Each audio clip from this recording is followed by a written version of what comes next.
Šiandien Utenoje lankosi keletas Seimo narių, Tėvynės sąjungos ir Lietuvos krikščionių demokratų frakcijos narių Seimo, Marija Čigriejienė, Kazys Starkevičius ir prieš mus stovintis Vytautas Juozapaitis.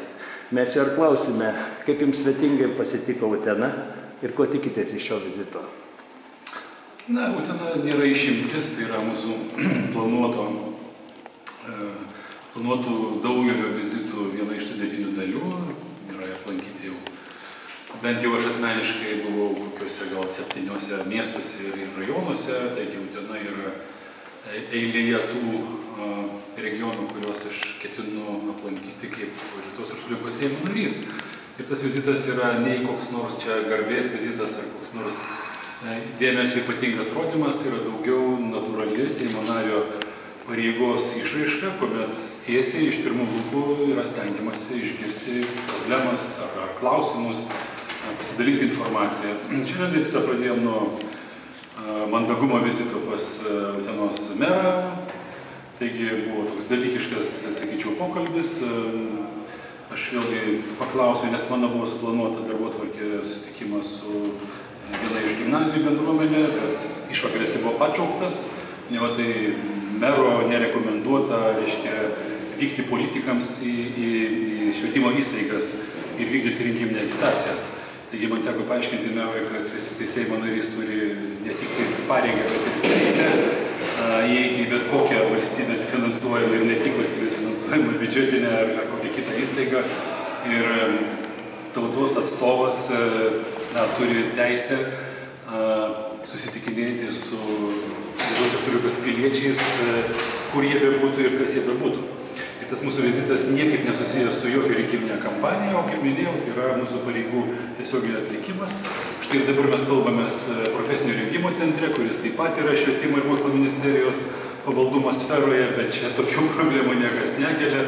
Dar daugiau aš patekau į šimtadienio šventę ir turėjau progos pasveikinti jaunimą su tokia iškilė jų šios dienos aktualija ir tokia data.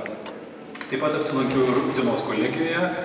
Vėlgi, kadangi tos įstaigos yra man artimos pagal mano darbo specifiką prieš ateinant į Seimą, aš daugelį metų dirbau pedagoginį darbą, būdamas muzikos ir teatro akademijos profesorium. Iš tikrųjų, švietimo ir mokslo sfera yra labai artima ir visos tos aktualijos tikrai man yra žinomas, jų labiau, kad aš Seime dirbu švietimo mokslo ir kultūros komitete.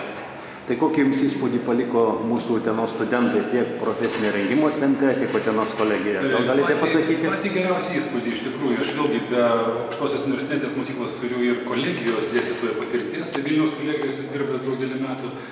Iš tikrųjų, jeigu kas nors skirto Lietuvai, Vilnių ir kitą Lietuvą, neva tai periferiją, tai dar sykį įsitikinau, kad periferijos arba provincijos sąvoka tai yra ne geografinė sąvoka. Tai yra mentaliteto sąvoka. Ir dažniau Vilniuje aš sutinku provincialų, o čia įsitikinau, kad iš tikrųjų žmonės tiek Utenos kolegijoje, tiek ir netgi profesinio rengimo centre yra tikrai savo tėvynės patriotai ir puikiai suvokia ir žino savo gyvenimo prasme ir garbingai atstovauja savo mokymo įstaigoms, kuriuose jie dabar mokosi. Taigi tiek Utenos kolegija, tiek ir šitas profesinio rengimo centras iš tikrųjų tai yra labai puikios mokymo įstaigos. Šiandien ir pagal jūsų darbotvarkę susitikimai laukia su kultūros darbuotojais, muziejininkais, muzikos mokyklos mokytojais. Sakykite, gal kokių turėsite pageidavimų iš jų, ar ko norite išgirsti? Net aš noriu išgirsti jų pageidavimų, nes mano pageidavimas yra vienas – padaryti viską, kad įstatyminė bazė Lietuvoje būtų kuo palankesnė tiek kultūros, tiek švietimo, tiek ir mokslo sferos darbuotojams. Ir kad Lietuva pagaliau atsisuktų veidų į tai, ką mes vadiname kultūra, o aš kultūrą suprantu ne kaip dainas ir šokius, reiškia ir palinksminimą arba kokią paslaugų teikimo sferą, o kaip mūsų valstybės saugumo strategijos viena iš sudėtinių dalių. Nes kultūra tai yra pati valstybės apsisprendimo tą sąvoką, kasgi mes tokie esame. Ar ne? Jeigu mes norime ginti savo tėvynę Lietuvą nuo kažko, mes pirmiausia turime įprasminti ir įteisinti tai, ką mes vadiname Lietuva, tai yra tą kultūrinę erdvę, įskaitant ir istorinę atmintį. Taigi, tuose įstaigose tikrai aš lauksiu kolegų pagidavimų, gal ir kritikų kažkokių tai, ar šiaip apsikeitimą informaciją. Žinoma, aš taip pat informuosiu apie šiuo metu Seime svarstomų įvairiausių įstatyminių dokumentų eigą, mūsų Seimo švietimo ir mokslo ir kultūros komiteto darbotvarkę. Aš tikiuosi, kad mes rasime bendrą kalbą ir tikrai visi išsiskirstysime taikoje ir ramybėje.